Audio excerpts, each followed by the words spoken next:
আপনাদেরকে তো প্রায়শই বলে থাকি যে আমাদের বাড়িতে ঘি তৈরি করা হয়। তো এই যে কয়েকদিন ধরে মা কিছুটা মাখন জড়ো করে রেখেছিল, সেটা থেকে আজকে এই যে নুনিটা বের করে নিচ্ছে আর একদিকে ঘোল বেরিয়ে গেছে। তো এই নুনিটাই আলাদা করে তুলে রাখবে, তারপরে এটা গলিয়ে দিলেই ঘি তৈরি হয়ে যাবে।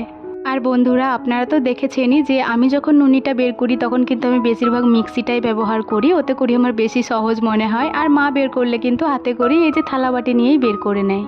Hello everyone, good morning. কেমন আছেন সবাই? আশা করছি সবাই খুব ভালো আছেন, সুস্থ আছেন, আর আমরাও বেশ ভালো আছি। আমার আজকের আরও একটি নতুন ভ্লগে আপনাদের সবাইকেই স্বাগত জানাই।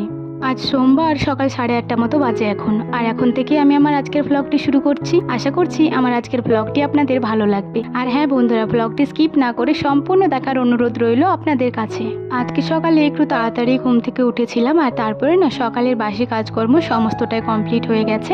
আর তারপরে আমি স্নানও করে নিয়েছি, যেহেতু আজকে সোমবার, ভোলেনাথকে জল দিতে হবে, তো সেজন্যই একটু তাড়াতাড়ি স্নানটা করে নিলাম। আমার না ঠাকুরকে জল দিতে আর করতে অনেকটাই দেরি হয়, তো সেজন্যই আর কি এই দিনগুলিতে যেদিন আমি ঠাকুরকে জল দিই সেদিন আমি একটু তাড়াতাড়ি স্নান করে নিই, আর বাসি কাজকর্মগুলো তাড়াতাড়ি কমপ্লিট করে নিই। কারণ তাড়াতাড়ি স্নান হলে 9টার মধ্যেও আমার পুজোটা কমপ্লিট হয়ে যাবে। এই যে ঠাকুর মন্দিরটা মুছে নিচ্ছি, আর এই তুলসী গাছের গোড়াতে যে বাসি ফুলগুলো ছিল ওগুলো সমস্তটা বের করে এখানটা ভালো করে ধুয়ে নেব। তুলসী গাছের গোড়ায় যে ফুলগুলো দেওয়া হয় ওগুলো রোজ একটু বের করে নিলে গাছটা কিন্তু ভালো গ্রোথ হয়। আসলে ওই ফুলগুলোর জন্য না ওখানটা জ্যাম হয়ে গেলে জলটা কিন্তু আর ভেতর দিকে যায় না, আর তুলসী গাছের গোড়ায় যদি জলটা না যায় তাহলে কিন্তু গাছটা মারা যেতে পারে। তো সেজন্যই রোজকার ফুলগুলো আমি রোজ বের করে নিই, এতে করে কিন্তু গাছটার ভালোই গ্রোথ হয়েছে, দেখতেই পাচ্ছেন। আর বন্ধুরা, আপনারা তো জানেনই যে সোমবার, বৃহস্পতিবার এই 2 দিন আমি শাড়ি পরে থাকি, কিন্তু এখনো পর্যন্ত আমি শাড়িটা পরিনি, কারণ শাড়িটা পরে এখানটা মোছা ধোয়া করতে অনেকটাই অসুবিধা লাগে। তাই এই সমস্ত কাজগুলো কমপ্লিট করেই শাড়িটা পরে আসবো। তুলসী মন্দিরটা ভালো করে ধুয়ে মুছে কলপাড়ে জলটা ফেলে দিয়েছি, আর যে কাপড়টায় করে মুছছিলাম ওটাও ভালো করে ধুয়ে চালে তুলে দিলাম। আর তারপরে ওই বালতিটাই ভালো করে ধুয়ে আরও 1 বালতি জল নিয়ে এলাম। আর এই যে কাঁসার গ্লাসটায় করে প্রথমে 1 গ্লাস জল তুলে রাখবো, এই জলটা আর কি ঠাকুর মন্দিরে ঢালবো, মানে তুলসী গাছের গোড়াতে। আর মা আজকে বেশ অনেকগুলি ফুল এনেছে, আর এই বেলপাতাগুলি সুব্রত নিয়ে এসেছে, বেশ ভালোই বাছাই করে এনেছে। কিন্তু কয়েকদিন ধরেই মনে মনে হচ্ছিল যে মাকে বলবো যে মা একটা জবা ফুল পেলে নিয়ে আসবেন তো, মা কালীর ফটোটাতে দেব। আর মাও আমাকে বলছিল যে জানো তো ওই জবা ফুলগুলো দেখে আমার ওইদিকে টানা ছিল, ভাবলাম দুটো নিয়ে যাই। তো বেশ ভালোই হলো, এই যে জবা ফুলগুলো নিয়ে এসেছে, আর এগুলোই আজকে ঠাকুরের পায়ে দেব। আমি আজকে খুবই খুশি।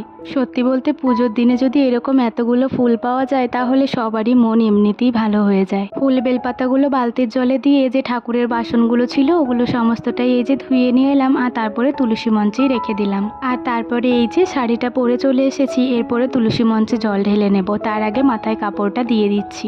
তাহলে চলুন আজকে তুলসী গাছে জল দিতে দিতেই আপনাদের কিছু প্রশ্নের উত্তর দিয়ে দিই।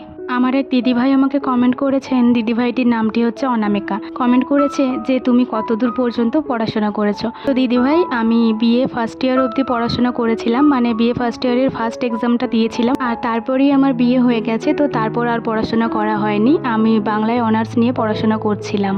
পরের কোশ্চেনটি করেছেন শান্তনা গোইন। তো উনি কমেন্ট করেছেন যে তোমার শ্বশুরবাড়ি, তোমার বাবার বাড়ি কোথায়, আর তোমার হাজবেন্ড কিসের কাজ করে। তো আমার শ্বশুরবাড়ি হচ্ছে বাঁকুড়া জেলার সিমলা গ্রামে, আর আমার বাবার বাড়ি হচ্ছে বাঁকুড়া জেলার বড়জোড়াতে। আর আমার হাজব্যান্ড হচ্ছে প্রফেশনে একজন শেফ। তো উনি কর্ণাটক আর বেলগাম সিটিতে কাজ করতেন। আপাতত বাড়ি চলে এসেছে, ওখানে আজ যাওয়ার কোনো প্ল্যান নেই। কলকাতাতেই একটা নতুন কাজ দেখেছে যেটা 1 মাস পরে শুরু হবে, তো ওখানেই যাওয়ার ইচ্ছা আছে, দেখা যাক কতদূর কি হয়। পরের কমেন্টটি করেছেন রিয়েল ব্লগার বিউটি। তো উনি কমেন্ট করেছে যে আমি ধানবান থেকে তোমার ভিডিও দেখি। আপনাকে অসংখ্য ধন্যবাদ দিদিভাই যে কোথা থেকে ভিডিওটি দেখছেন এটা জানানোর জন্য। আর আপনাদের সকলের কাছে আমার একটাই অনুরোধ যে আপনারা কে কোথা থেকে ভিডিওটি দেখছেন সেটা অবশ্যই কমেন্ট করে জানাবেন। যাই হোক, এতদূর পর্যন্তই আজকের কমেন্টগুলির উত্তর দিলাম। আরও যদি কোনো কোশ্চেন থাকে অবশ্যই কমেন্ট করে জানাবেন, আমি পরের কোনো ব্লগে সেটার উত্তর দিয়ে দেব। এদিকে দেখুন, তুলসী মঞ্চে জল ঢালার পরে আমি ঘরেতে চলে এসেছি, আর পুজোর সমস্ত জোগাড় জানতি করে নিচ্ছি। এই যে ঠাকুরের মাথায় যে জলটি ঢালবো সেটার মধ্যে ঘি, গঙ্গা জল আর এমনি একটু নর্মাল জল, ফুল বেলপাতা দিয়ে দিলাম। আর ঠাকুরকে ভোগ দেওয়ার জন্য 2টো বাতাসা, ফুল বেলপাতা একটা প্লেটে দিয়ে দিলাম। তারপর 2টো ধূপ জ্বালিয়ে নিচ্ছি, একটা ধূপ ঠাকুরের কাছে দেব আর একটা ধূপ তুলসী মঞ্চে দিয়ে দেব।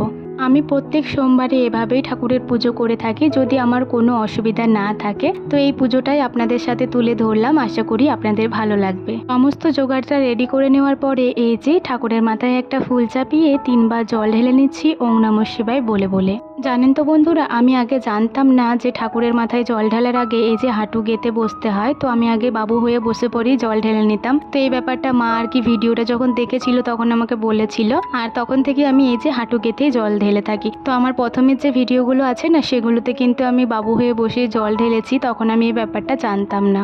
যাই হোক, সবাই তো আর সবটা প্রথম থেকে জেনে বুঝে আসে না, কাজ করতে করতেই কাজ শিখে যায়।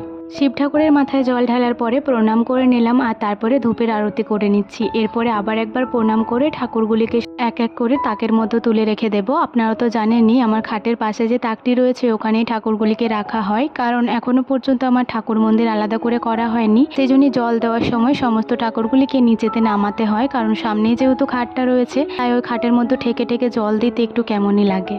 আর শিব ঠাকুরগুলোকে নামিয়ে নেওয়ার সময়ই আমি এই জায়গাটা ভালো করে মুছে নিয়েছি। আর তারপরে দেখুন, ঠাকুরগুলিকে চাপিয়ে দেওয়ার পরে আরও যে ঠাকুরের ছবিগুলি রয়েছে ওগুলো সমস্তটার সামনে ফুল দিয়ে দিচ্ছি। আর দেখুন, মা তারার সামনে দুটো জবা ফুল দিয়ে দিয়েছি। দেখতে আজকে বেশ ভালো লাগছে, আর মনের মধ্যে একটা অদ্ভুত শান্তি লাগছে। অনেকগুলো ফুল পেলে এই তাকটা দেখতে যেন বেশ ভালো লাগে। এদিকে দেখুন, একটা ধূপ দিয়ে ভালো করে আরতি করে নিচ্ছি, আর তারপরে প্রণাম করে এই যে বেলপাতা আর বাতাসাগুলো রয়েছে এগুলো নিয়ে নেব। পুরো বেলপাতাটা নেব না, একটু মতো ছিঁড়ে নেব, আর তারপরে মুখেতে নিয়ে নেব, কারণ যখনই উপোস দিয়ে থাকি আমি বেলপাতা কিংবা তুলসী পাতা একটা করে খেয়ে থাকি। ঠাকুরের মাথায় যে জলটা ঢাললাম সেই চরণামৃতটাও মাথাতে ঢেকিয়ে খেয়ে নিলাম। আর এই যে বাটিটা ধুয়ে তারপরে সমস্ত বাটিগুলোই এখানে রেখে দিচ্ছি। ঠাকুর পুজো তো কমপ্লিট, কিন্তু এখনো পর্যন্ত আমার জব করা হয়নি। তো আরেকটা যে ধূপ ছিল সেই ধূপটাই পুরো বাড়িতে একবার ঘুরিয়ে দেখিয়ে নেব, আর তারপরে তুলসী মঞ্চে গিয়ে পরে জব করব। আজকেও একটু গুমোট ভাব রয়েছে, কিন্তু রোদ সেরকম দেয়নি, তাই তুলসী মঞ্চে গিয়ে পরে জবটা করে নেব। পেতলের গ্লাসটার মধ্যে কিছু ফুল দিয়ে এখানেই নামিয়ে রাখলাম, কারণ ঠাকুমা স্নানের পরে তো এক গ্লাস জল ঢালে, তো সেজন্যই গ্লাসটা এখানেই নামিয়ে দিলাম। এই ধূপটা নিয়ে এলাম, সেটা ঠাকুরকে দেখিয়ে নিচ্ছি, আর তারপরে এখানে বসেই জবটা করে নেব।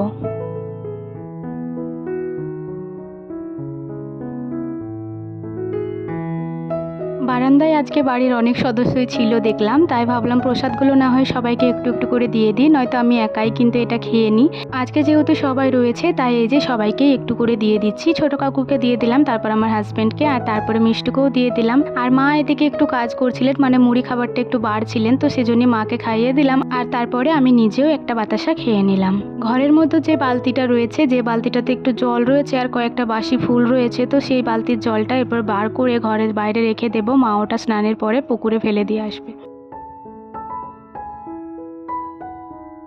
আর এই যে মা এদিকে সবাইকে মুড়িগুলো একটু বেড়ে দিচ্ছে। আর আজকে মা মুড়ি খাবারে বানিয়েছে বেগুন পোড়া আর একটা টমেটো পোড়া।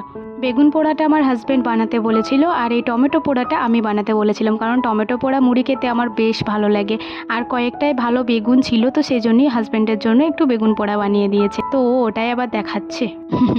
যাই হোক, এদিকে দেখুন আমিও বসে পড়লাম, আর তারপরে আমি এবারে চাটা ঢেলে দিচ্ছি, আর তারপরে সবাই মিলে একসাথে খাবার খেয়ে নেব। আর বন্ধুরা জানেন তো, আমার হাজব্যান্ড বলছিল যে আমি তোমার টমেটো পোড়াটা খাবোই না, তুমিও আমার বেগুন পোড়া খেও না। তো আমি বললাম, না মা, আমার জন্য বেগুনটা পুড়িয়েছে, কিন্তু টমেটোটা শুধু আমার জন্য পুড়িয়েছে, কারণ আমিই বলেছিলাম একটা পোড়াতে, তো বেগুনটা তো সবার জন্য পুড়িয়েছে। তো এই যে সবাইকে একটু একটু করে দিয়ে দিচ্ছি, আর মিষ্টুকে না আঝাল দিয়ে দিয়েছিলাম প্রথমে, আর তারপরে আমি আমার এই যে টমেটোটা একটু মাখিয়ে নিচ্ছি লবণ দিয়ে। তো আমি এই মুড়িটা মাখছিলাম মুড়িটা, তো ও বলছে ওইদিকে দেখো কি রয়েছে। তো আমি দেখছি না, ও আবার আমার টমেটো পোড়াটা নিয়ে নিল, দেখছেন এত বদমাশ। এই মুহূর্তে অনেকটাই সময় পার করে ফেলেছি। সকালের খাওয়া দাওয়া তো কমপ্লিট হয়ে গেছিলো, আর এখন দুপুরের খাওয়াও কমপ্লিট হয়ে গেছে। তো আজকের ওয়েদারটা বেশ ভালো রয়েছে এখন, মানে আকাশটা দেখতে এত ভালো লাগছে কি বলবো আপনাদের। সকালবেলা মা যে ঘিয়ের নুনিটা বের করে রেখেছিল সেটারই ঘিটা গলিয়ে নিচ্ছি, তো সেজন্যই আর কি ওই ছোট্ট বয়ামটা নিয়ে এলাম। আসলে রোজ সকালে মুড়ি খাবার খাওয়ার সময় আমি একটু করে ঘি নিয়ে থাকি, তো ওই বড় বয়ামটার থেকে পারতে খুবই অসুবিধা হয়। সেজন্যই আমি মাকে বলছিলাম যে মা ওই ছোটো বয়ামগুলোতে একটু ঘি ঢেলে রেখে দেবেন। তো মা বলছে আজকের ঘিটাই না হয় রেখে দেবে, তাহলে একটা নিয়ে এসো। তো এই যে নিয়ে এলাম বয়ামটা, আর এদিকে দেখুন ঘিটাও আমার ভালোভাবে গলানো হয়ে গেছে, আর ঘিটা যেটা একদম কালো হয়ে গেছে এই মুহূর্তে ঘিটা বুঝতে হবে একদম ভালোভাবে পারফেক্ট রেডি। আজকে যতটা ঘি বেরিয়েছে এই যে ছোটো বয়ামটাতে রেখে দিয়েছি, হাফ বয়ামের মতো বেরিয়েছিল, আর ঘিটা এত সুন্দর সেন্ট বেরোচ্ছিল কি বলবো বন্ধুরা। যাই হোক, ঘিটা রেখে বাইরে যাচ্ছিলাম আর দেখছি কাকিমা এই যে মুড়ির টিনগুলো সমস্তটাই বের করছে। আসলে আজকে চাল ভাজিয়ে নিয়ে এসেছে, তো সেজন্যই মুড়িগুলো সমস্তটাই কুড়োনো হবে, তো চিলেকোঠা থেকে সমস্ত টিনগুলোই বের করেছে। আর এই যে দেখুন, রাস্তা ধারের রুমটাতেই মুড়িগুলো সমস্তটাই ঢেলে রেখেছে, তাই ওই বাড়ি যেতে যেতে ভাবলাম একবার দেখি মুড়িগুলো কেমন হয়েছে। আগের বারের তুলনায় এবারের মুড়িগুলো একটু ভালো হয়েছে। আসলে শুধু ঘরের চালের মুড়ি তো এর চেয়ে ভালো আর হবে না। আর মা এক জারের মতো মুড়ি কুড়িয়ে রেখেছিল, সেই জারটা নিয়ে ওই বাড়ি চলে যাব। আসলে ওই জারের মুড়িগুলো ওই বাড়িতেই রেখে দেবো। রোজ সকালে এধার থেকে ধরে ধরে নিয়ে যেতে হয়, ওটা খুবই অসুবিধা লাগে। আজকে সারা দুপুরটায় কারেন্ট ছিল না, তাই প্রচণ্ড গরমেই কাটিয়েছি। আর সে কারণে বিকালের কাজকর্মগুলো শেয়ার করতে পারলাম না। ভিডিওটা এই পর্যন্তই। ভালো লাগলে লাইক করবেন।